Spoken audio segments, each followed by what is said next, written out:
Hello friends, దేవుని కృప వల్ల అయ్యగారు అమ్మగారు మీ అందరికీ దేవుని యొక్క విలువైన ప్రసంగములు స్వయంగా రాసినవి మీకు అందచేయాలని కోరుకుంటున్నాను. మా పుస్తకంలో సిలువ ధ్యాన ప్రసంగములు 83 ప్రసంగములు, క్రిస్మస్ ప్రసంగములు 50 ప్రసంగములు, బైబిల్లోని స్త్రీల ప్రసంగములు 72 ప్రసంగములు, మోషే సుఖోపవాస ప్రసంగములు 63 ప్రసంగములు. ఈ పుస్తకములు అయ్యగారు అమ్మగారు స్వయంగా రాసినవి మీ అందరికీ అందాలని కోరుకుంటున్నాము. మా పుస్తకములు కావాల్సిన వారు కాంటాక్ట్ అవ్వాల్సిన numbers: Bapatla reverend doctor P Jayapal గారు, phone number 9866412025. Guntur doctor P Prasad Rao గారు, ఫోన్ నెంబర్ 9413685994 అండ్ 9705789407. మా పుస్తకంలో మీరు తీసుకొని చదివి ఆదరణ పొంది దేవుని మహిమపరచాలని కోరుకుంటున్నాము. Don't forget to like the video. Thank you.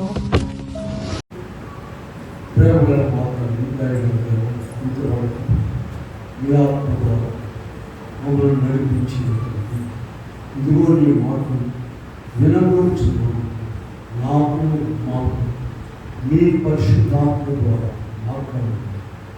వాక్యములు వేస్తున్నాము, నిన్ను వెళ్తుని ప్రార్థిస్తున్నాము. ఆమేన్. నింపుము దేవా పరిశుద్ధాత్మతో నిన్ను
మమ్ములను.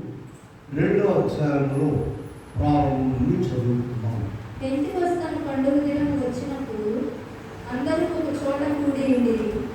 అప్పుడు వేగముగా వీచు బలమైన గాలి వంటి ఒక ధ్వని ఆకాశము నుండి అకస్మాత్తుగా వారు కూర్చుండి ఉన్న ఇల్లంతయు నిండెను. మరియు అగ్ని జ్వాలల వంటి నాలుకలు విభాగింపబడినట్టుగా వారికి కనబడి వారిలో ఒక్కొక్కరి మీద రాలగా అందరూ పరిశుద్ధాత్మతో నిండిన వారై ఆ ఆత్మ వారికి వాక్ శక్తి అనుగ్రహించిన కొలది అన్య భాషలతో మాట్లాడసాగిరి.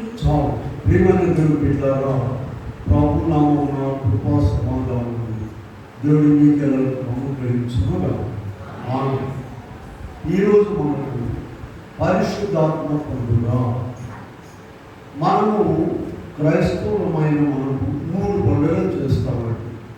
ఒకటి క్రిస్మస్ పండుగ. ఇది తండ్రి పండుగ. తన ఏకైక కుమారుడిని మన కొరకు ఇచ్చినందుకు తండ్రికి కృతజ్ఞతాస్తుతులు చెల్లించే పండుగ ఏంటో చెప్పండి? క్రిస్మస్ పండుగ. రెండవది మంచి శుక్రవారము, ఈస్టర్ పండుగ.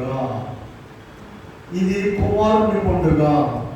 మంచి శుక్రవారం ఏంటంటే మన పాపములన్నీ, సర్వమానవుల పాపములన్నీ కూడా కల్వరి శిలువలో వేసుకుని ఆయన పరిహరించేశారు. రెండవది ఈస్టర్ ఏంటి? సర్వమానవుల యొక్క మరణమును కొట్టివేశారు. కనుక ఇది కుమారుని పండుగ. మొదటి పండుగ ఎవరిది? తండ్రి పండుగ. రెండవది, మూడవది పరిశుద్ధాత్మ పండుగ. అనగా పరిశుద్ధాత్మ తండ్రి కుమ్మరింపబడి అందరిలో. యోవేలు గ్రంథంలో ఒక ప్రవచనం ఉన్నది, వాగ్దానం చెప్పండి, 2:23 చదువుకున్నాం కదా. తరువాత నేను సర్వజనుల మీద అందరూ కూడా తండ్రి ప్రేమ ఎలా ఉంటుందో చూడండి. ఇంట్లో 3 పిల్లలు ఉన్నారనుకోండి, చిన్నప్పుడు వాళ్ళ తల్లిదండ్రులు ఏమనుకుంటారమ్మా, అందరు కూడా పెద్ద డాక్టర్లు, ఇంజనీర్లు, ఇల్లు కావాలనుకుంటారు, అంతే కదా. ఇక వీళ్ళు పెద్ద ఒకడు 7లో తప్పేవాడు ఒకడు, 8లో తప్పేవాడు ఒకడు. మనం ఏం చేస్తాం? దేవుని ఆశ ఎలా ఉందంటే సర్వజనుల మీద. ఇందులో దొంగలు ఉన్నారు, వ్యభిచారులు ఉన్నారు, హంతకులు, అక్రమస్తులు, ఆయనను ఎరగని వారు, ఎరిగినా కూడా లెక్కలేని వారు, ఆయన కూడా అందరి మీద ఆయన ఆత్మను కుమ్మరిస్తానని చెప్పారు. కనుక ఈ 3 పండుగలు కూడా ఏకమై ఉన్నాయి, ప్రాధాన్యత కలిగి ఉన్నాయి. చూడండి, 3వ పండుగ. ఇప్పుడు మొదట తండ్రి చాలా నిష్ఠగా ఉన్నారు. తండ్రి దగ్గరికి వెళ్ళాలంటే తండ్రి కాలంలో మోసే విషయం ఏం చెప్పారు? ఆ పర్వతమును ముట్టుకున్న వాళ్ళే చచ్చిపోతారన్నారు. కుమారుడు వచ్చేసరికి ఏమైంది? గొర్రెపిల్లలాగా అయిపోయింది. ఎవరైనా తిట్టవచ్చు, కొట్టవచ్చు, ఏదైనా. ఇప్పుడు పరిశుద్ధాత్మ ఆ ఇద్దరి కంటే కూడా ఇంకా ఎక్కువగా మనతో కాదు. మత్తయి సువార్త చివరి అధ్యాయంలో చివర ప్రభు ఏం చెప్పారంటే, ఇదిగో యుగ సమాప్తి వరకు నేను మీతో కూడా ఉన్నానని చెప్పారు. పరిశుద్ధాత్మ తండ్రి అలా కాదు, మీలో. మొదటి యోహాను పత్రిక 4:4 మనం చూసుకున్నట్లయితే, చిన్న పిల్లలారా మీరు చదువుతున్నారా? మీరు దేవుని సంబంధం, మీలో ఉన్నవాడు. ఈ పరిశుద్ధాత్మ తండ్రి ఎక్కడ ఉన్నారు చెప్పండి? లోపల ఉన్నారు. కనుక ఈ దినము గొప్ప పండుగ. వాగ్దానం చేశాన ఆ ఆత్మను కుమ్మరించేశారు. చూడండి, మనుషుల్లో 2 పండుగల వలన మానవుల్లో నిరాశ, దిగులు, విచారము, చింత ఇవన్నీ కూడా పూర్తిగా పోలేదండి. వింటున్నారు, యేసు వచ్చాడు, ఈ పాపాలను తీసేశాడు, గుళ్ళో సంతోషించడం, మళ్ళీ వెళ్ళి ఎక్కడేసిన గొంగలు అక్కడే ఉండడము, ఇలా ఉంటుండగా ఇక ఇలా కాదని చెప్పి పరిశుద్ధాత్మ తండ్రి ద్వారా పూర్తి సంతోషము, నూతనాత్మ, నూతన శక్తి, నూతన భక్తి, నూతన బలము అన్నీ కూడా లోపల ప్రవేశించి మనిషికి తెలియకుండానే గొప్ప కార్యాలు ఆత్మ తండ్రి జరిగిస్తున్నారు. అయితే మనం ఇక్కడ పరిశుద్ధాత్మను పొందాలి, పొందినటువంటి ఆత్మను నిలుపుదల చేసుకోవాలి. గత 10 దినములు మనము ప్రభు చెప్పిన రీతిగా ప్రభు ఏం చెప్పారంటే, ఇక్కడ అపోస్తలుల కార్య గ్రంథంలో 1వ అధ్యాయంలో ఏం చెప్పారు? 4వ వచనం, ఆయన వారిని కలుసుకుని ఇలాగు మీరు వెళ్ళక తండ్రి వాగ్దానం కొరకు కనిపెట్టుడి. ఈ వాగ్దానం కొరకు మీరు పెంతెకోస్తు పండుగ నాడు కనిపెట్టున్నారు. ప్రత్యేకమైనటువంటి స్థలంలో అక్కడ మీరందరూ కూడా కనిపెట్టి, ఇంకా ఇక్కడ వాగ్దానాలు, వాళ్ళు దేవుని యొక్క వాగ్దానాలను బట్టి కనిపెట్టారండి. చూడండి, ఇక్కడ మనం చూస్తే యోవేలు గ్రంథంలో వాగ్దానం మనం చూసాం కదా. ఒకసారి మన యోవేలు గ్రంథంలోకి వెళ్ళండి. అక్కడేముంది? తరువాత సర్వజనుల మీద కుమ్మరించెదను. సర్వజనులనే మాటలు అందరూ ఉన్నారు, అయినా కూడా పర్టికులర్గా రాశారు. చూడండి, ఏ రాశారు? మీ కుమారులు, కుమార్తెలు, చెప్పులు, ముసలివారు, కళలు, దర్శనములు చూతులు, పనివారి మీద వాక్యం ఎలా ఉంటుందో చూడండి. ఎవరిని విడిచిపెట్ల. సర్వజనులంటే సరిపోదు కదా అనుకుంటాం మనం. అలా కాదు. కుమార్తెలు, కుమార్తెలు, ముసలి పనివారు, పనికత్తెలు అందరి మీద ఆయన ఆత్మను కుమ్మరిస్తానని చెప్పారు. ఈ వాగ్దానమును బట్టి వారు యెరూషలేములో కూడుకొని ఉన్నాం. ఇంకొక వాగ్దానం చూడండి, మనం చదివాం కదా ఇందాక ఆరాధనలో, యోహాను సువార్తలో కూడా చదివాం. 14వ అధ్యాయంలో 18 నుండి ఏం చదువుకున్నాం అంటే, ఇప్పుడు అనాథలుగా విడువను, మీ యొక్కకు వత్తును, ఎన్నడూ చూడదు, మీరు జీవించు. ఇక్కడ చూడండి, మీ యొక్కకు వత్తును ప్రభు చెప్పిన మాట. యేసు ప్రభు ఏం చెప్పాడు? నేను మళ్ళా మీ యొక్కకు వస్తానని చెప్పారు. మరి యేసు ప్రభు వస్తానంటే పరిశుద్ధాత్మ సంగతి ఎందుకు చెప్తున్నారు? ఇక్కడ మనం గమనించవలసినటువంటి ముఖ్యమైన విషయం ఏంటంటే, మనం త్రియేక దేవుని ఆరాధిస్తున్నాం. ఆశీర్వాదం చెప్పేటప్పుడు ఏమంటామంటే, సృష్టికర్త అయిన తండ్రి యొక్కయు, రక్షణకర్త అయిన కుమారుడు యొక్కయు, ఆదరణకర్త అయిన పరిశుద్ధాత్మ తండ్రి యొక్క దీవెనలని చెప్తాం. తండ్రి కాలంలో వీళ్ళిద్దరు ఉన్నారు, అలాగే కుమారుడి కాలంలో ముగ్గురు ఉన్నారు కలిసి, అలాగే నేడు పరిశుద్ధాత్మ కాలంలో కూడా ముగ్గురు కూడా కలిసి ఉన్నారు. ఆ ముగ్గురు విడదీయడానికి వీలు కాదు.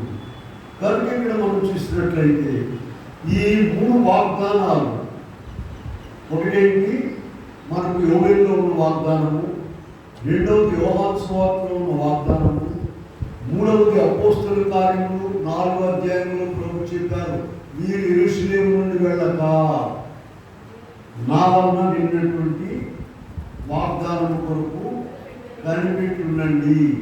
ఈ భాగాలన్నీ కూడా వాక్యంలో ఉన్నవన్నీ కూడా వాళ్ళు మనసులో ఉంచుకొని, ఇప్పుడు అపోస్తలుల కార్యములు 2వ అధ్యాయంలో ప్రారంభంలో మనం చూస్తున్నాం, వీళ్ళందరూ కూడా ఒక ఇంట్లో కూడుకొని ఉన్నారు. పెంతెకోస్తు పండుగ నాడు అయితే మీరు చూడండి, ఆత్మను పొందక ముందు ఎలా ఉన్నారు, మీరు ఆత్మను పొందిన తర్వాత ఎలా ఉన్నారు మనం గమనించాలి. పరిశుద్ధాత్మను వారు పొందక మునుపు బలహీనులు, ప్రభువు వచ్చారు, బలపరిచారు, అనేక అద్భుత కార్యాలు చూపించారు, చూశారు. వీళ్ళు ఆరోహణమై మరణం కూడా చేయించి ఆరోహణమై వెళ్ళిపోయారు పనులపై. అయితే వీళ్ళు పరిశుద్ధాత్మ ఇంకా లేదు కనుక వీరు ఎలా ఉన్నారంటే బలహీనులుగా ఉన్నారు.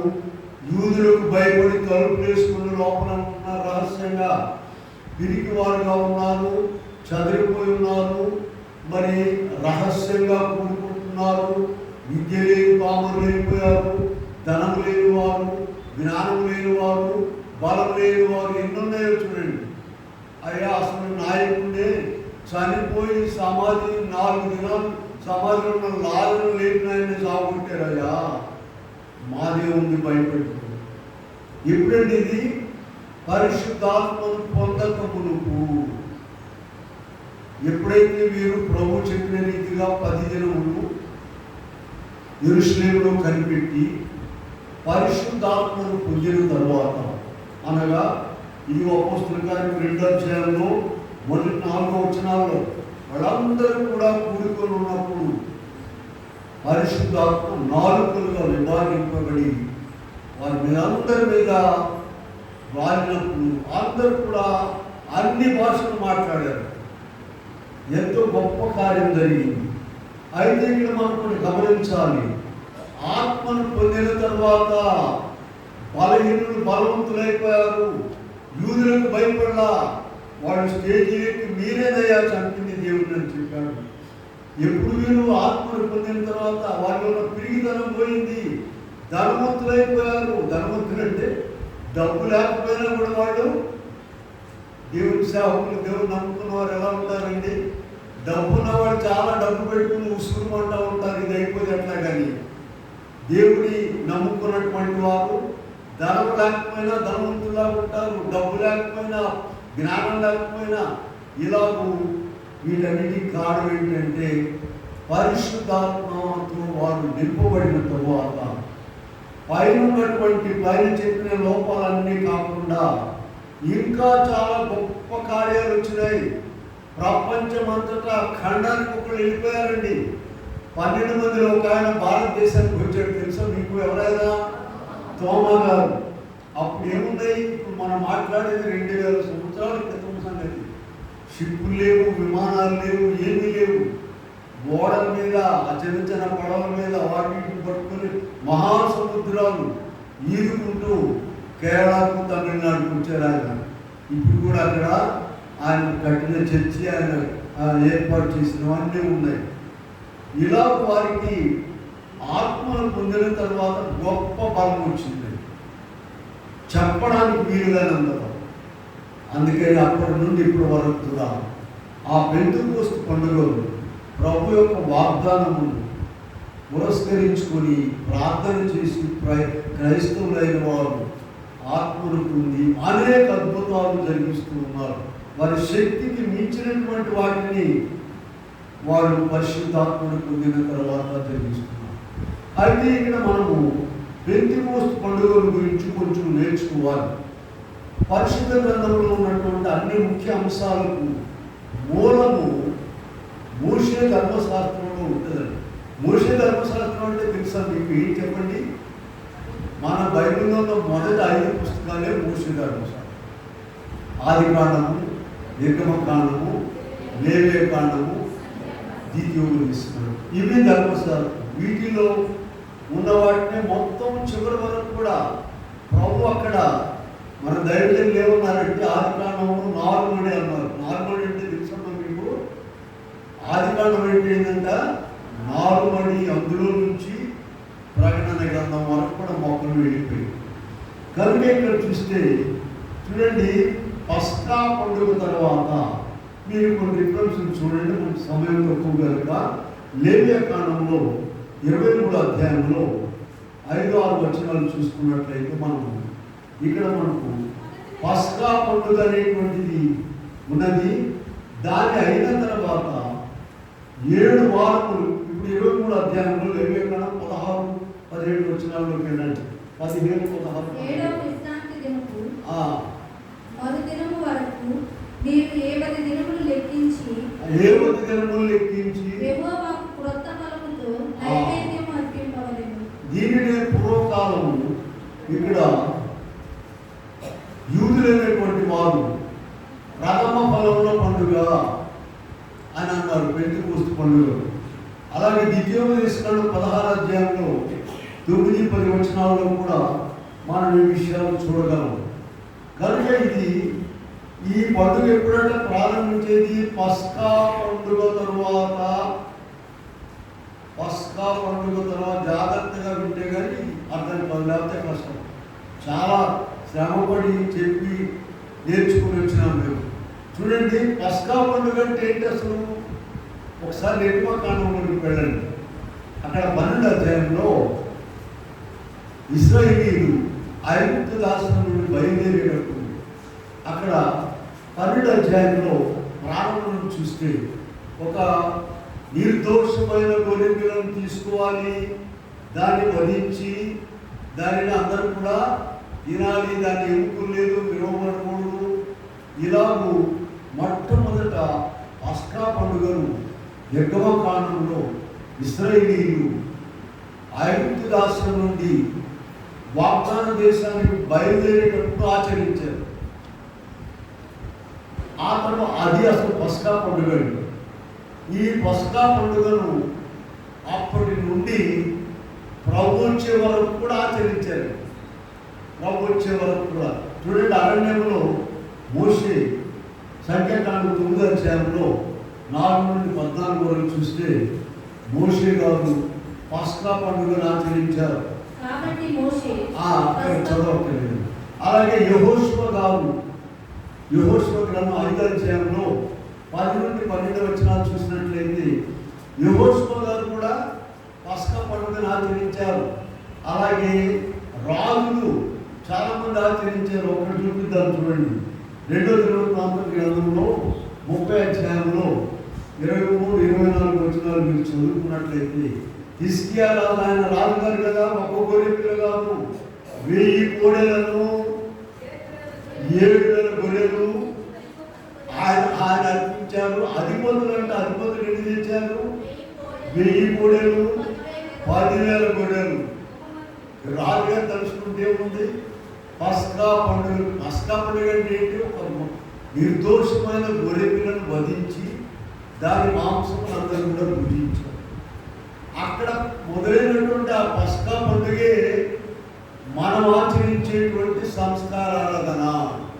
మనం ఆచరించేటువంటి సంస్కారారాధన. చూడండి, ఇక్కడ 1 కొరింథీ పత్రిక 5వ అధ్యాయంలో చూద్దాము. 6వ వచనం నుండి 5వ అధ్యాయం 1 కొరింథీ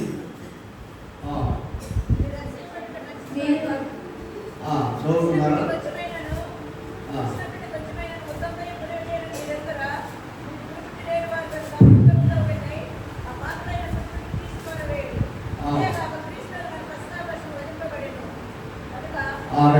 చూడండి, 1 కొరింథీ పత్రిక 5వ అధ్యాయంలో ఏం చెప్తున్నారు? 7వ వచనం, మీరు పులిపిండి లేని వారు కనుక క్రొత్త మూత ఒకటై, అంతేగాక క్రీస్తు అను మన పస్కా పశువు వధించబడెను. ఇవన్నీ చేయలేదని పాప పరిహారం కొరకు గొర్రె పిల్లలు మేక పిల్లలను తెచ్చి వధించలేదని చెప్పి ఆయనే వచ్చి ఏం చేశారు? క్లియర్గా చూసుకోండి మీ బైబిల్లో. క్రీస్తు అను మన పస్కా పశువు వధించబడెను. ప్రభు వచ్చిన తర్వాత కూడా ఈ పస్కా పండుగ ఆచరించారండి. ప్రభు వచ్చిన తర్వాత చూడండి, లూకా సువార్త 2వ అధ్యాయంలో చూసినట్లయితే 41-42లో వాళ్ళకు మరియమ్మ యోసేపు ఒక అలవాటు ఉందంట. ప్రతి సంవత్సరం కూడా పస్కా పండుగ ఆచరించడానికి వెళ్ళారట. అప్పుడు మన యేసయ్యకి ఎన్నేళ్ళు? 12 సంవత్సరాలు. ఆయన కూడా వెళ్ళారు. తర్వాత తక్కువే మళ్ళీ వచ్చారు. అలాగే యోహాను సువార్తలో కూడా చూడండి, ప్రభు చివరి పస్కా పండుగ ప్రభు మత్తయి సువార్త 26:17లో, అలాగే లూకా 22:9లో శిష్యులతో కూడా చివరి పస్కా పండుగను ఆచరించారు. అయితే ఇప్పుడు యూదులైన వారు చూడండి, ఈ పెంతెకోస్తు పండుగ ముందు కాలం అంతా కూడా యూదా మతం అనేవారండి. యూదులు రాదంటే ఎవరు చెప్పండి? మనం పాడుకుంటాం కదా, ఆయన మరణం చేయించి తిరిగి లేచినప్పుడు యూదా గోత్ర సింహం యూదా గోత్ర సింహం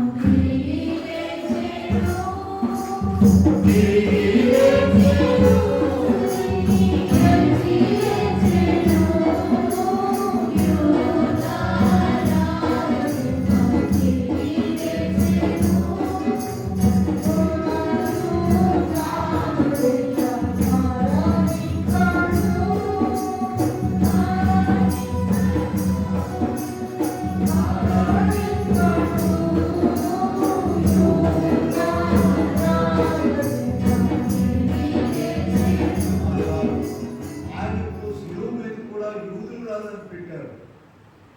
చూడండి, ఇక్కడ పెంతెకోస్తు పండుగతో ఆ యూద మతము అంతవరకు ఆగిపోయింది. ఆ తర్వాత క్రైస్తవ మతము వచ్చేసింది. అంటే ఈ పెంతెకోస్తు పండుగ నాడు పరిశుద్ధాత్మ కుమ్మరింపబడిన నాడు, ఆ రోజు క్రైస్తవ మతం యొక్క జన్మ, బర్త్డే అంటారు కదా, పుట్టినరోజు. అప్పుడు పుట్టింది. ఆత్మ కుమ్మరింపు జరిగిన తర్వాత, అంటే అంతకుముందు ప్రభు వచ్చినప్పుడు కూడా వాడు క్రైస్తవులుగా లేదు, వాడు యూద మతమే, యూదులుగానే ఉన్నారు. కానీ వారు ఏర్పాటు జనాంగం అండి. దేవుడు వారిని ప్రేమించి వారిలో నుండి వచ్చారు. మనం ఒప్పుకోవాలంటే మనం ఏం చేస్తాం? అయితే వారందరికీ కూడా మారిపోవాల్సింది, కానీ వారు మారలేదు, నేటికి కూడా మారలేదు. వాళ్ళు ఆ మతాచారాలు మాత్రమే జరిగిస్తూ ఉన్నారు. కనుక ఇక్కడ మనం చూసినట్లయితే ఈ పస్కా పండుగకు, అలాగే ఈ ప్రథమ ఫలముల పండుగకు, పెంతెకోస్తు పండుగకు చాలా దగ్గర సన్నిహిత సంబంధం ఉన్నది. ఇక్కడ మనం చూసినట్లయితే ఇందాక చదువుకున్నాము లేవియకాండం 23 అధ్యాయంలో 17 నుండి 15 వరకు చూసినట్లయితే పస్కా పండుగ తర్వాత 50 దినములకు ప్రథమ ఫలముల పండుగ వస్తుంది. 50 దినాలు చూడండి. ఇక్కడ కూడా మన పోలిక చూద్దాము. 14వ తారీఖున మనము ఆరోహణ పండుగ చేసుకున్నాం. పోయిన 5వ తారీఖున ఈస్టర్ పండుగ చేశాం. ఈస్టర్ పండుగ నుండి ప్రభు లేచారు కదా, మరణం చేయించి 8 దినాలు ఉన్నారు భూమి మీద. వారికి కనబడుతూ 40 అపోస్తుల కార్యక్రమంలో ప్రారంభ అధ్యాయంలో కనబడుతుంది కదా. ఆ 40 దినాలు ప్లస్ ఆరోహణమైన తర్వాత 10 దినాలు కనిపెట్టండి అని చెప్పారు. మొత్తం 40 10 50 దినాలు. అలాగే అక్కడే చెప్తున్నాం మనము. మన లేవియకాండంలో పస్కా పండుగ తర్వాత 50 దినాలకు ఈ ప్రథమ ఫలముల పండుగ వస్తుంది. ఇప్పుడు మనం పస్కా పశువైనటువంటి క్రీస్తు ప్రభు వధించబడి మరణించి తిరిగి లేచిన తర్వాత 50 దినాలకు అదే పస్కా పండుగ వచ్చేస్తుంది. పూర్వకాలం వాళ్ళు ఆచరించిన పస్కా పండుగ ఎద్దులు జంతువులు గొర్రెలు మేకలు వధించి ఆచరించారు. ఇప్పుడు నేటి పస్కా పండుగ ఏంటి చెప్పండి? ఇక మనం వాటిని వధించాల్సిన పని లేదు, వాటి రక్తములను చిందించాల్సిన పని లేదు. వాటన్నిటి బదులుగా దేవుడే సర్వలోక రక్షకుడుగా వచ్చేసి చూసాం కదా. మన రిఫరెన్స్ ఉంది కదా. రిఫరెన్స్ లేదని భయపడక్కర్లా. 1 కొరింథీ 5వ అధ్యాయంలో క్రీస్తు అను మన పస్కా పశువు వధించబడిన కనుక ఎట్లా చేయమన్నారు? పండుగ ఎట్లా చేయమన్నారమ్మా? చదవండి. క్రీస్తు అను 1 కొరింథీ 5వ అధ్యాయంలో 6 నుండి మీరు అతిశయపడుతూ మంచిది కాదు. పులిసిన పిండి కొంచెమైనను మొత్తంతయు పులియజేయనని మీరు ఎరుగరా? మీరు పులిపిండి లేనివారు కనుక క్రొత్త ముద్ద ఉంటకై ఆ పాతదైన పులిపిండిని తీసి పారవేయుడి. అంతేకాక క్రీస్తు అను పస్కా పశువు వధింపబడిన కనుక పాతదైన పులిపిండితోనైనను దుర్మార్గతయు దుష్టత్వమును పులిపిండితోనైనను కాకుండా నిష్కాపట్యమును సత్యమును పులియని రొట్టెలతో పండుగ ఆచరణ. పులిపిండి అంటే ఏం జరుపుకున్నారు? ఇంట్లో కూడా పనికిరాదండి పులిపిండి. పిండి పులిసిపోయిందంటే ఏదైనా చేద్దాం అనుకుంటారు కానీ ఇది బాగుందని పడేస్తారు. పాత రోగ జీవితాన్ని ప్రక్కన పెట్టాలని. పులిపిండి అంటే చెప్పండి, నీలో ఉన్నటువంటి లోకము సాతాను క్రియలన్నింటినీ దురాలోచనలు దుర్మార్గమైన ప్రభు ఆయాస్కరమైన వాటన్నింటినీ కూడా తీసి పక్కన పెట్టి పులిపిండి లేని వారుగా పండుగ వచ్చేది. కనుక ఇక్కడ మనం చూసినట్లయితే ప్రియమైన వారు ఆనాడు వారు 50 దినములకు ఏం ఆచరించారు? ప్రథమ ఫలముల పండుగ ఆచరించారు. మరి పెంతెకోస్తు పండుగ నాటి నుంచి 50 దినాల కంటే ప్రభు చనిపోయి తిరిగి లేచిన తర్వాత 40 దినాలు ప్లస్ పెంతెకోస్తు పండుగ వరకు ఉన్న 10 దినాలు. ఈ 50 దినాలకు ఇక్కడ ప్రథమ ఫలముల పండుగ ఇది. ఇవాళ మనం ఆచరించేది చెప్పండి, పరిశుద్ధాత్మ పండుగ, ప్రథమ ఫలముల పండుగ, పెంతెకోస్తు పండుగ అంటారు. చూడండి, ఈ పండుగలో పేతురు గారు ఒక ప్రసంగం చేశారు. 3000 మంది రక్షణ పొందారు. ఒక్క ప్రసంగంకు ఎక్కడ చదువుతున్నారు చూడండి. అపోస్తుల కార్యములు 2వ అధ్యాయంలో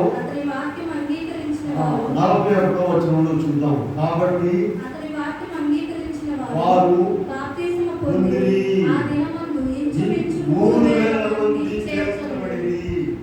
3000 మంది ఒక్క రోజున బాప్తిసం పొంది ప్రభువును అంగీకరించి పేతురు గారు ఒక ప్రసంగం. ఆ దినం అదే ఈ దినం క్రైస్తవ సంఘం యొక్క పుట్టినరోజు. పేతురు గారు ఇంకో ప్రసంగం చూద్దాం చూడండి. 5000 మంది 4:4 చూడండి. అదే పుస్తకంలో మనం 4:4 వాక్యం వినిన వారు నమ్మిరి పురుషుల సంఖ్య 5,000. ఇక వీళ్ళు 5,000 అంటే 5,000 నిల్చుంటారు పిల్లలు స్త్రీలు కలిసి. ఎందుకంటే ఆ దినాల్లో ఆడవాళ్ళని లెక్కేసి అలవాటు లేదు. నీకు 5 రొట్టెలు 2 చేపలు తను తెలుసు కదా, 7 రొట్టెలు కొన్ని చిన్నది. అందులో మరి భుజించిన వారి సంఖ్య ఏం చేశారు వాళ్ళు? పురుషులు మాత్రమే లెక్కేసేవాళ్ళు. కనుక ఇలాగూ ముందు 3,000 అనుకున్నాము, తర్వాత 5,000, ఇప్పుడు కోట్లు దాటిపోయినవి. కోట్ల మంది ప్రభువును విశ్వసించిన వారు, నమ్ముకున్నటువంటి వారు మరి కొన్ని కోట్ల మందిగా ఈనాడు మట్టిగా మనం చూస్తున్నాం. అయితే ఇప్పుడు మనము ఆ దినమున పెంతెకోస్తు పండుగ నాడు జరిగిన కార్యక్రమాలు చూద్దాము. చూడండి, ప్రభు వాగ్దానములను బట్టి 3 వాగ్దానాలు చెప్పుకున్నాం మనము. యోవేలు పాత నిబంధనలో, యోవేలు గ్రంథంలోను, సువార్త పాఠంలో, మనం ఆరాధనలో చదివాము 14వ అధ్యాయంలోను. మనము ప్రభు ఇచ్చిన వాగ్దానములను బట్టి అపోస్తలుల కార్యములు 1వ అధ్యాయంలోను మీరు యెరూషలేమును వెళ్ళక కనిపెట్టండి అని చెప్పారు కనుక వీరందరూ కూడా ఏర్పాటు స్థలంలో యెరూషలేములో 120 మంది కనిపెట్టుకుని ఉన్నారు. ఈ 120 మంది 10 దినాలు ప్రార్థన చేసి కనిపెట్టినప్పుడు చూడండి, ఆ 5వ వచనం చూద్దాం. అపోస్తలుల కార్యము 2వ అధ్యాయం. ఆ కాలమున ఆకాశం క్రింద నుండి ప్రతి జనములో నుండి వచ్చిన కాపులు నుండి కలుగగా గుంపులు గుంపులుగా కూడి వచ్చి తన స్వభాషను కలవరపడి. చూసారు ఇక్కడ యెరూషలేము పూర్వకాలం నుండి కూడా, పాతకాలం నుండి కూడా, పాత నిబంధనలో ఆయన భక్తులైన వారికి రాజులైన వాళ్ళందరూ కూడా క్యాపిటల్ అండి, అది రాజధాని. రాజధానిగా ఉంది కనుక అక్కడ అనేక రకాల ప్రపంచంలో ఉన్న అన్ని రకాల భాషల వారు అందరూ ఉన్నారు. మనం ఇప్పుడు చెప్పుకునేటువంటి కాలం ఏంటంటే 2,000 సంవత్సరాల క్రితం సార్.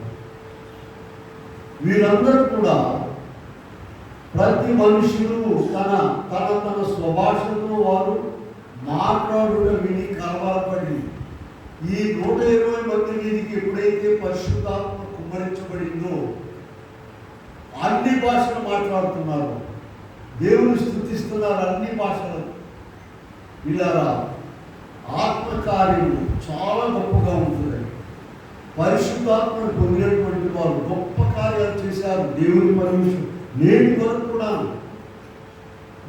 వరకు కూడా అనేక అద్భుత కార్యాలు జరిగించుతూ ఉన్నారు దేవుని సేవకులు. వాళ్ళు బయట ఉన్నట్లయితే అంత గొప్ప పని చేయలేరు.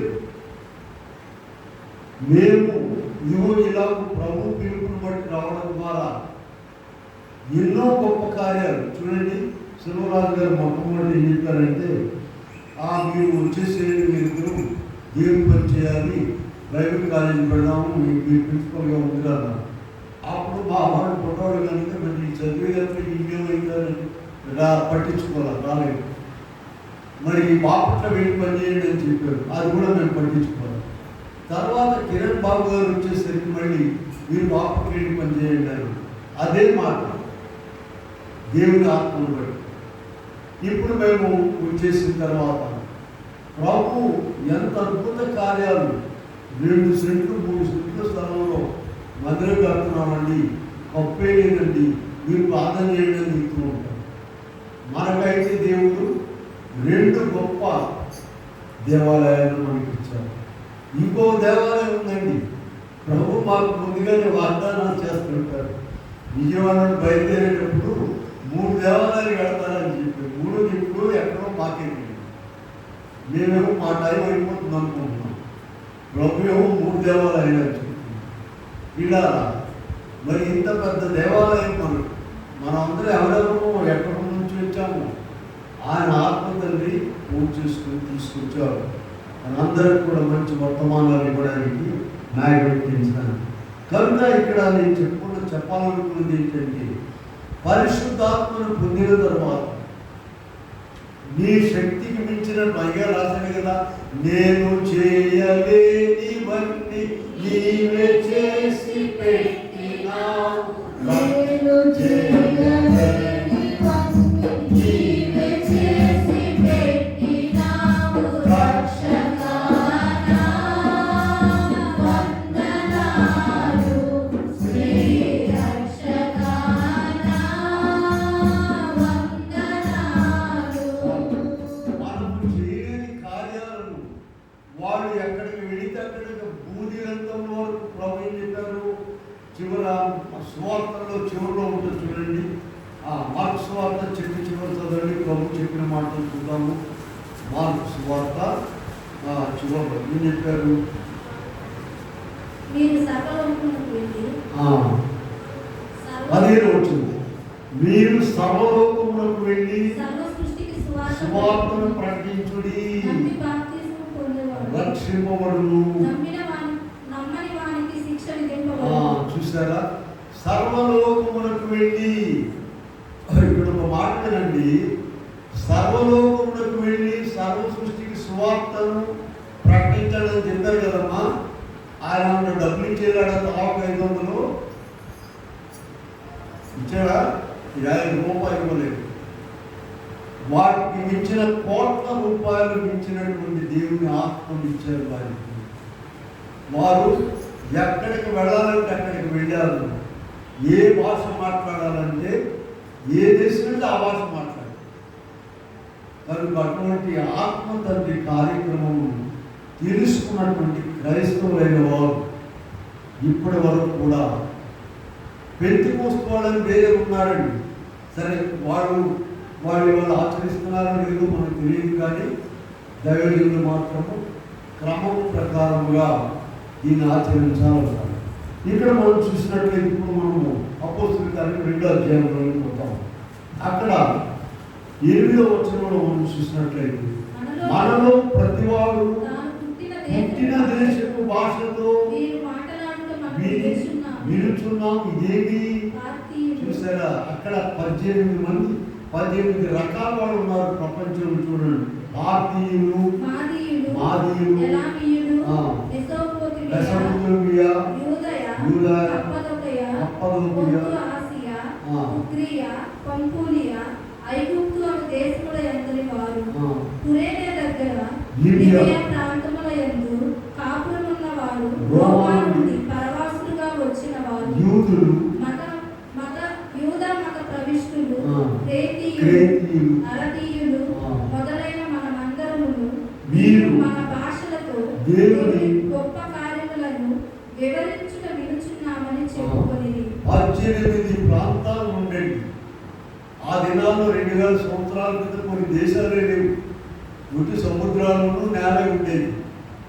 ఆ 2000 సంవత్సరాల క్రితం ప్రపంచంలో ఉన్న 18 దేశాల నుండి, 18 ప్రాంతాల నుండి 18 భాషలు మాట్లాడే వాళ్ళందరూ కూడా అక్కడ ఉన్నారు. ఎందుకు ఉన్నారంటే అది రాజధానిగా ఉన్నది. పాత నిబంధన కాలంలో సౌలు రాజుగా ఉన్నది మొదలుకొని, దావీదు మొదలుకొని అందరూ కూడా రాజులందరూ కూడా ఎక్కువ భాగము యెరూషలేము రాజధానిగా చేసుకుని ఉన్నారు. మనకి ఢిల్లీ ఎలాగో పెద్ద పెద్ద నాయకులందరూ ఏం చేస్తారంటే ఢిల్లీలో అక్కడ పనిచేసేటప్పుడు స్థలం కొనుక్కొని అక్కడే ఇల్లు ఏర్పాటు చేస్తారు. అలాగూ యెరూషలేములో ఉన్న వీరందరూ కూడా ఈ పరిశుద్ధాత్మ కొవ్వరింపును చూసి విభ్రాంతి నొందారు. 12వ వచనం చూసినట్లయితే, అందరూ విభ్రాంతి నొంది ఎటు తోచక ఒకరితో ఒకరు చెప్పుకునేది. అయితే ఇక్కడ 13వ వచనం చూడండి, కొందరైతే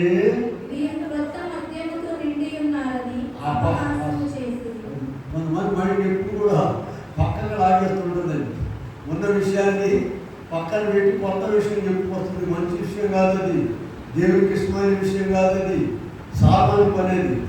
ఏమంటున్నారంటే వీళ్ళు పరలోకం నుండి పరిశుద్ధాత్మ దిగి వచ్చి ఏ దేశం కావాలంటే ఆ దేశపు భాషలో ప్రభు యొక్క మహిమ కార్యాలు శుద్ధిస్తుంటే వాళ్ళు ఏమనుకున్నారంట, కొత్త మద్యం తాగారు, తెల్లారు నిలిపోతుంది. అందుకని పేతురు గారు మాట్లాడుతూ ఏమన్నాడు చూడండి. పేతురు గారు 14 వచ్చిన అయితే పేతురు లేచి నిలిచి మనుషులారా నా మాట వినుడి,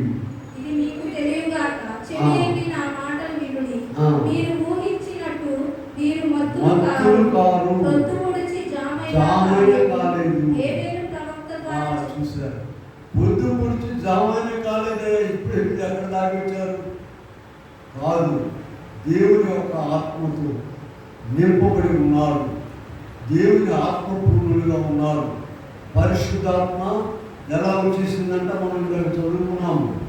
అప్పుడు వేగముగా వీచు 2 బలమైన గాలి వంటి ఒక ధ్వని ఆకాశం నుండి అకస్మాత్తుగా కూర్చున్న ఇల్లంతయు నిండెను. మరియు అగ్నిజ్వాల వంటి నాలుకలు విభాగింపబడినట్టుగా వారిలో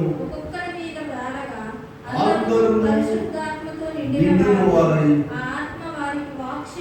అనుగ్రహించిన కొలది గొప్ప కార్యాలు జరిగించి వాక్యం చెప్పడంలో, వాక్యం సిద్ధపడటంలో మేము ఎన్నోసార్లు గమనించాము. విషయం ప్రత్యేకమైన కూటాల్లో విజయవాడలో డిసెంబర్ జనవరి నెలలో ఒక 30 స్థలాల్లో కూటాలు ఏర్పాటు చేస్తాం. మేమిద్దరం కాదండి, అక్కడ పాద్రి గారు భూషణ్ గారు ఉన్నారు.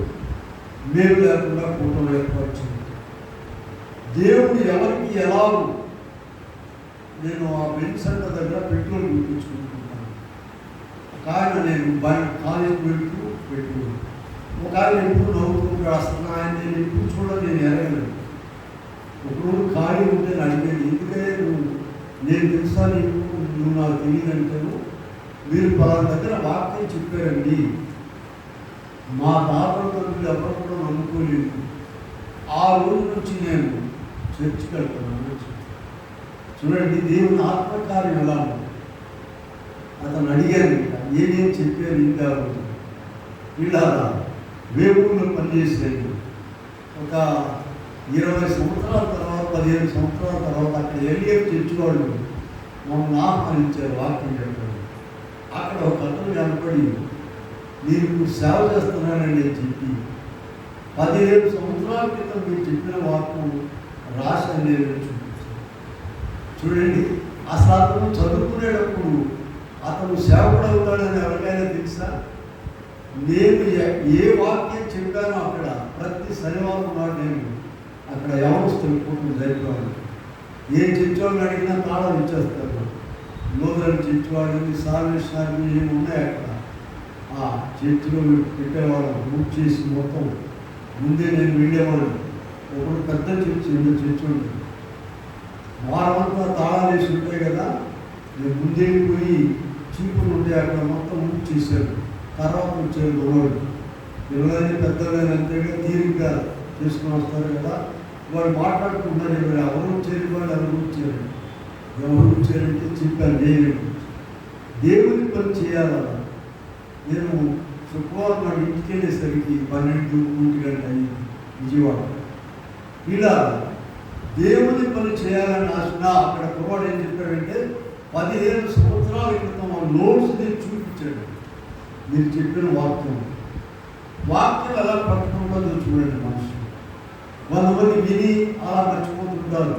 అందుకే దైవజనుడు ఏం చెప్పారంటే నోట్స్ పెద్ద ఎమ్మడి పెట్టుకోమని చెప్పాడు. ఎప్పుడైనా సరే వాక్యం చెప్పేటప్పుడు రాసుకోండి.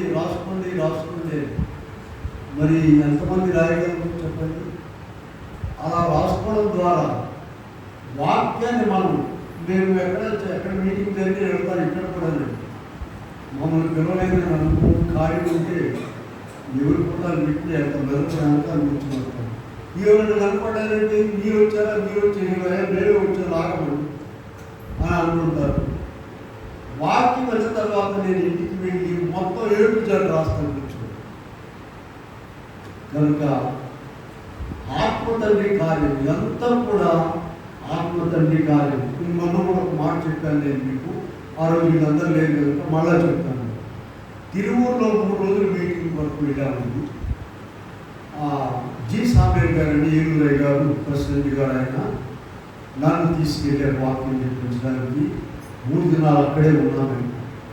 ఎక్కువ భాగం ఆ లంబాడీస్ ఉంటారు అక్కడ ఆ సంఘంలో. వాళ్ళు చేతుల నిండా వేసుకుని రక్షకాల వందనాలు డ్యాన్స్లతో పాడతారు. వాళ్ళు చాలా బాగుంటుంది. అక్కడ ఒక రాత్రి స్టేజ్ మీద 4 ఉన్నాము వాక్య సేవకులు.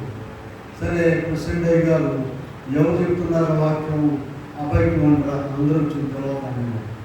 సరే 2వ ప్రసంగిగా నేను ఉంటున్నప్పుడు స్టేజ్ మీద 4 సేవకులు వాక్యం చదువుకుంటున్నాను. ఆయన ఆటంటే నేను చెప్పాలి కదా, 5 కనపడుతున్నారు. అసలు ఈ ఆలోచన ఎందుకు వచ్చింది? దేవుడు తనను తాను మనకు బయలుపరుచుకోవడానికి మనకు ఆలోచిస్తాడు. సరే లెక్కేస్తే 5 ఉంటున్నారు. మళ్ళా చూస్తేనేమో 4 ఉంటున్నాం. మళ్ళా సరే ఎందుకులే ఈ లెక్కేందుకు మళ్ళా వాక్యం చూసుకుంటున్నాను. మళ్ళా లెక్కేద్దామనిపించింది. మళ్ళీ లెక్కేస్తే 5 ఉంటున్నాను. ప్రభువు నేను మరి దర్శనంలో కాదు, ఇప్పుడు ఇలా చూస్తే మనం నేకెడ్ అయితేనే నేను చూడగలను. ఇవన్నీ కూడా ఆత్మకార్యాలు, గొప్ప కార్యాలు.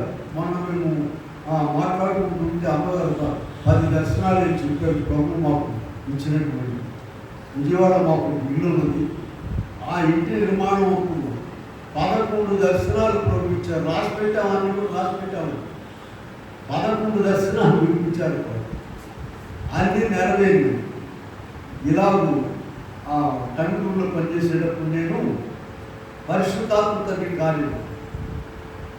సరే యవనస్తులు ఫస్ట్ అపాయింట్మెంట్ అక్కడ నాకు. అసలు పుస్తకాలు గైడ్ తీసుకొచ్చి రాస్తున్నారు. ఎవరు ఉంచి పట్టుకునేది ఎవరు పట్టుకుంటారు. మాకే అవమానం అయిపోయింది. కొంతమంది స్టాఫ్ అనుకుని ఎందుకు ఈ దరిద్ర ఉద్యోగాలు చేయకుండా ఏమైంది, బుక్ చేద్దాం పట్టండి. నేను స్టాఫ్ సెక్రటరీగా ఉన్నాను. 40 మందిని బుక్ చేశాను. 10 రోజులు 20 రోజులు జరుగుతాయి కదా. ఇక వాళ్ళు ఇక కాలు తీసేస్తాం, చేయి తీసేస్తాం. వెళ్ళేటప్పుడు ఒక కాలు వెళ్ళాలని చెప్పి వాళ్ళు వేస్తున్నారు డైలాగ్. పేపర్ రాసి మనం పంపిస్తున్నారు. ఇలా అది ఇప్పుడు అధికారి నేను చెప్పాను దర్శనం. ఒక ఆయన సరే అట్లా కాదని వాళ్ళు ఇళ్ళ మీద కూడా ఇచ్చుదంతా అన్నమాట. వస్తున్నారు ఇళ్ళ మీద కూడా. వాళ్ళు అడిగేది ఒకటే, మీరు కాపీ చేయకుండా లెక్చరర్లు అయ్యారా అంటున్నారు. చూడండి వాళ్ళు ఎంత తెలివితేటలుగా వాళ్ళు. అంటే అందరూ కాపీ చేసి లెక్చరర్ అయ్యారు.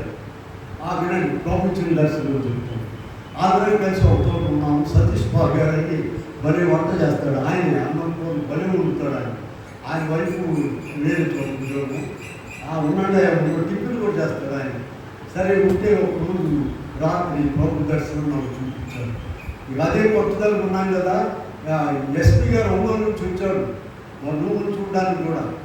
సరే అయితే ఒక బలమైనటువంటి వ్యక్తి వచ్చి నాతో ఏమంటున్నాడంటే, మరి మీరు ఈరోజు టిఫిన్కి రాలేదండి అని. ఇక అదే పౌరంగా నీకేం పని టిఫిన్ రాలేదు, నా ఇష్టం అని అనుకున్నాను.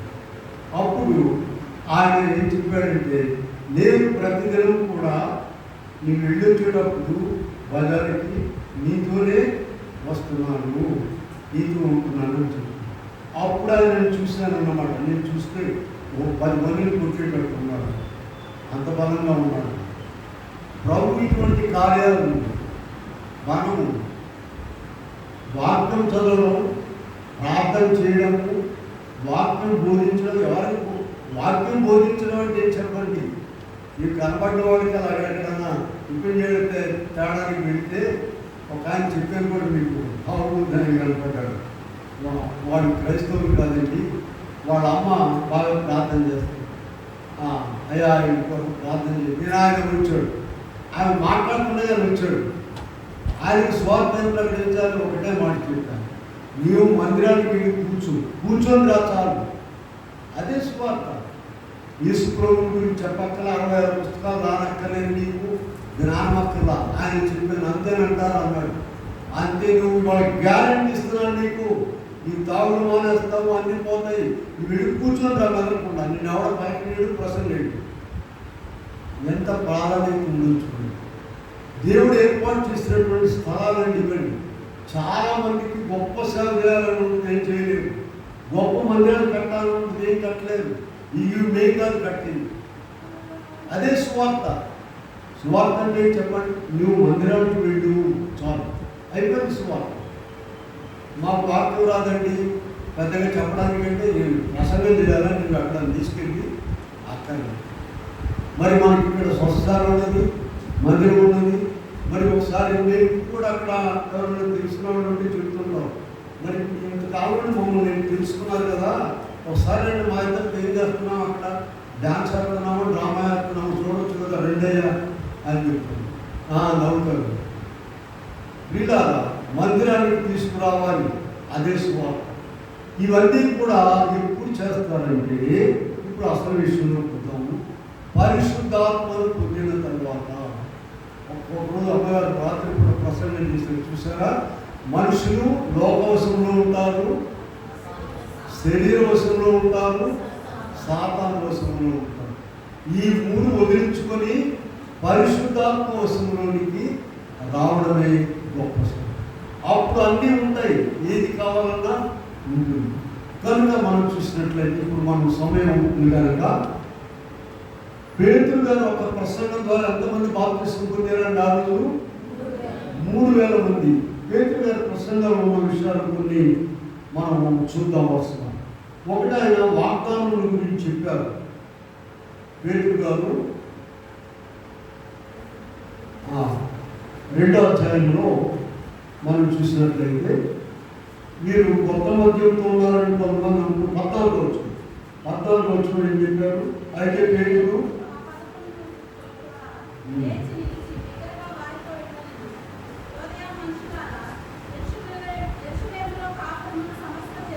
మీరు ఊహించినట్లు మీరు భక్తులు కావు. ఈయన మొట్టమొదట యోవేలు ప్రవచనం చెప్పారు. అక్కడే చూసుకోండి. యోవేలు ప్రవక్త ద్వారా చెప్పబడిన సంగతి ఇదే. ఏమనగా చదివాం కదా, 22:28 చదివే ఆ విషయాలన్నీ కూడా మొట్టమొదట ప్రజలకు తెలియచెప్పారు. ఆ తర్వాత సహోదరులారా, వాళ్ళందరూ వాక్యం మేమేం చేయవలను అని పేతురుని అడిగినప్పుడు పేతురు 38వ వచనం, మీరు మారు మనస్సు పొంది పాప క్షమాపణ నిమిత్తము ప్రతి వారము యేసుక్రీస్తు నామమున బాప్తిసం పొందండి, అప్పుడు మీరు పరిశుద్ధాత్మను వరమును పొందుతారు. ప్రియులారా, ఇక్కడ మనం చూసినట్లయితే పరిశుద్ధాత్మను పొందాలంటే ముందు పాప క్షమాపణ పొందాలి, మారు మనసు పొందాలి, యేసుక్రీస్తు నామములో బాప్తిసం తీసుకోవాలి. అయితే అన్యజనుల మీద కూడా ఇవన్నీ లేకుండానే పరిశుద్ధాత్మ వచ్చేసిందండి. దేవుని ప్రేమ ఎంత గొప్పదో చూడండి. మీరు కావాలని చూపిస్తాను. నేను అపోస్తలుల కార్యములు 10వ అధ్యాయంలో కొర్నేలి వారి దగ్గరకు ఆయన వెళ్ళినప్పుడు, కొర్నేలి దగ్గరకు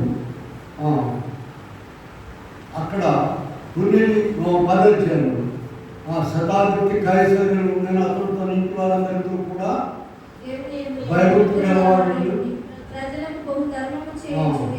3 గంటల వేళ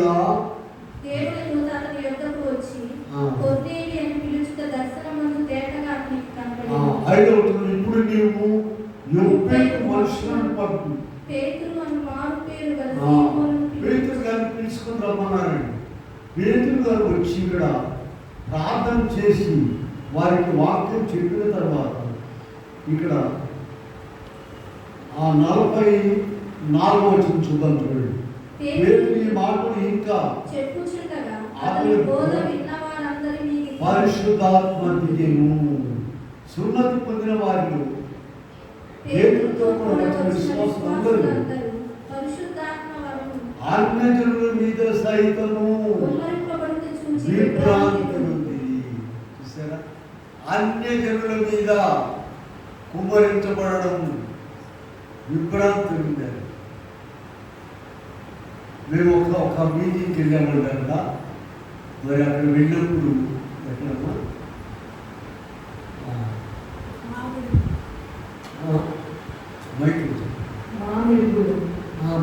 చూడడం కాకుండా అక్కడ మీటింగ్లో అందరి మీద పరిశుద్ధాత్మ వచ్చేసింది. ఎవరెవరు నేను దావీదు అని మాట్లాడుతున్నారు. వాడు చదువుకున్న వాడు బయట జ్ఞానం కూడా లేదు. భీమవరం అంటే ఇక్కడ అకుండా భీమవరం కాదు, కమ్మతి కదా అక్కడ భీమవరం.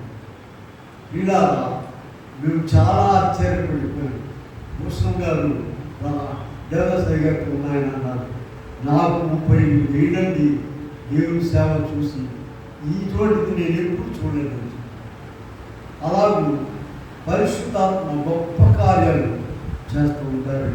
చిన్న వస్తువే మనం ఒక వస్తువు ఎత్తుతున్నాం అనుకుంటుంది, ప్రభువు దాన్ని తీసుకొచ్చి మన ముందు ఉంచేస్తాం. కనుక ఇక్కడ సరే పేరు గారి పుస్తకం చూసుకొని మనం ఊహించుకున్నాము. 2వ అధ్యాయము మరలా ఇంటికి వెళ్ళిన తర్వాత చదువుకుంది. ఇప్పుడు 40 వచనం చూద్దాం.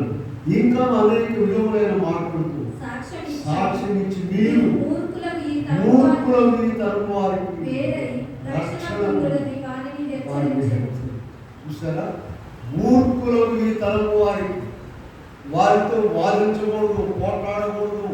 నీవు ఏదైనా చెప్పడానికి వీలుంటే ఒక మాట చెప్పడము. ఆ వీలు కానప్పుడు కేతులలో మౌనం చేయడం ఏముందండి, దుష్టులాలోచన చొప్పున నడువక నిలువక కూర్చుండక యెహోవా ధర్మశాస్త్రం నందు ఆనందించుచు దివారాత్రులు. మీరు అలా దొరుకుతున్నారా? ఎవరైనా వాక్యం చదవండి, చరిత్ర మారిపోతుంది. వాక్యం 24 గంటలు చదివితే గొప్ప జ్ఞానం వస్తుంది. 24 గంటలు ప్రపంచంలో ఏ పుస్తకంలో లేనటువంటి గొప్ప శక్తి బైబిల్లో ఉంది.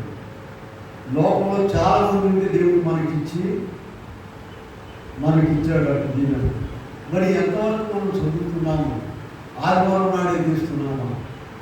కనుక 2 విషయాలు, ప్రార్థన, వాక్యం. అందుకని ఇక్కడ ఏం చెప్పారంటే, మీరు ఎందుకని ఆనాడు 3000 మంది మారినటువంటి ప్రసంగం ఈనాడు కూడా 2000 సంవత్సరాల నుండి కూడా ఉపయోగకరంగా ఉంది విశ్వాసులకు.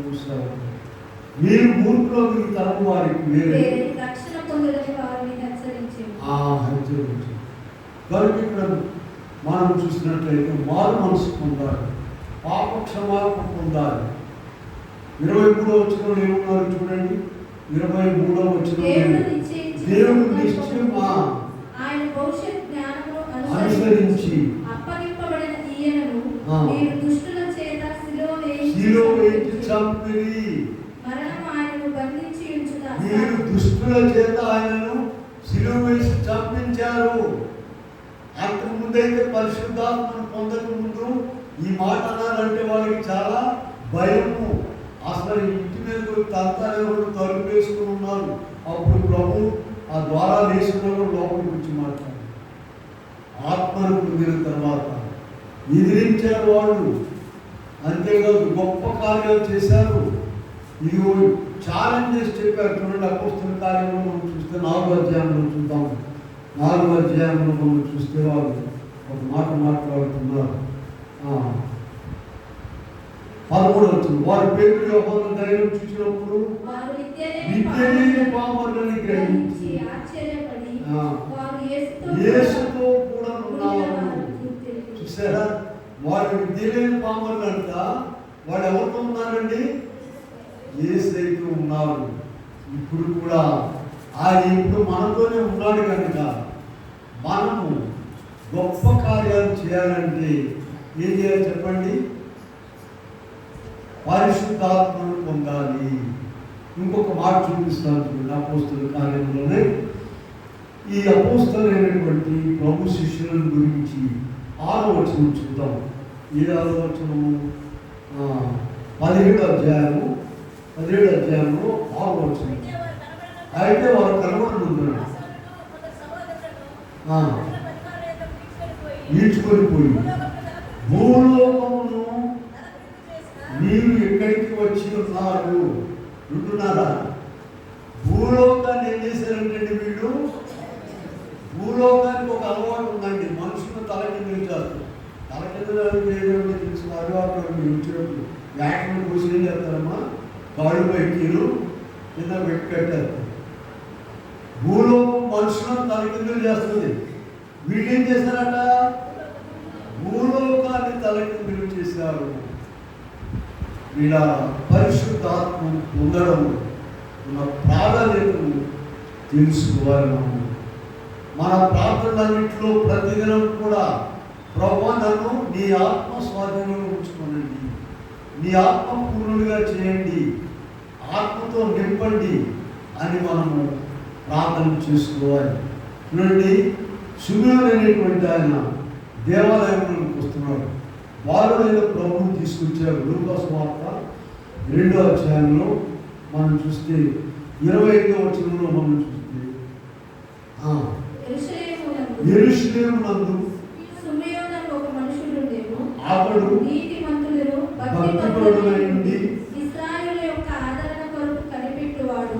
పరిశుద్ధాత్మ అతని మీద ఉండెను. అతడు ప్రభు యొక్క క్రీస్తును చూడక మునుపు మరణము పొందడని అతనికి పరిశుద్ధాత్మ చేత బయలుపరచబడి ఉండెను. ఆత్మవశుడై అతడు దేవాలయంలోనికి వచ్చెను. ఆత్మవశుడై దేవాలయంలోనికి వచ్చాడు. మరి నీవు ఏ వశంలో ఉన్నావు? శరీర వశంలో ఉన్నావు. ప్రార్థన ద్వారా ఇది సాధ్యమైందండి. ప్రభు అడగమన్నాడు, నా నామమున ఏది అడిగినా ఇస్తానన్నాడు. అయ్యా యోవేలు 2:28లో ఈ మాట చెప్పావు కదా నాయన, నేను సర్వజనుల్లో ఉన్నాను, నన్ను నీ ఆత్మతో నింపండి అని మనం అడిగినట్లయితే మనము పరిశుద్ధాత్మ వశంలో ఉండేటట్టుగా ప్రభు మనల్ని మన ఆత్మతో నింపుతాడు. కనుక ఈ దినం ప్రాధాన్యత ఏంటి చెప్పండి. ఈ దినము ప్రథమ ఫలముల పండుగ. క్రైస్తవ మతం యొక్క ప్రథమ ఫలములు వచ్చినాయి. ఎన్ని ఫలాలు వచ్చినాయి చెప్పండి? 3000 వచ్చేసినాయి ఒకేసారి.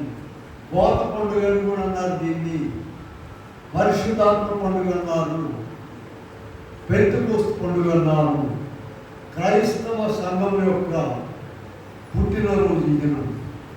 అక్కడ నుండి మొదలు పెట్టుకొని కోట్ల మందిగా ఈనాడు దాంట్లో చేరి ఉన్నారు. కనుక మనం ఆత్మను పొందినట్లయితే వినేవారు కానీ చెప్పేవారు కానీ ఎవరైనా గొప్ప కార్యాలు ప్రభువులు చేస్తారు. అటు కృప దేవుడు మనకు అనుగ్రహించుగాక. చిన్న ప్రార్థన చూస్తున్నాము.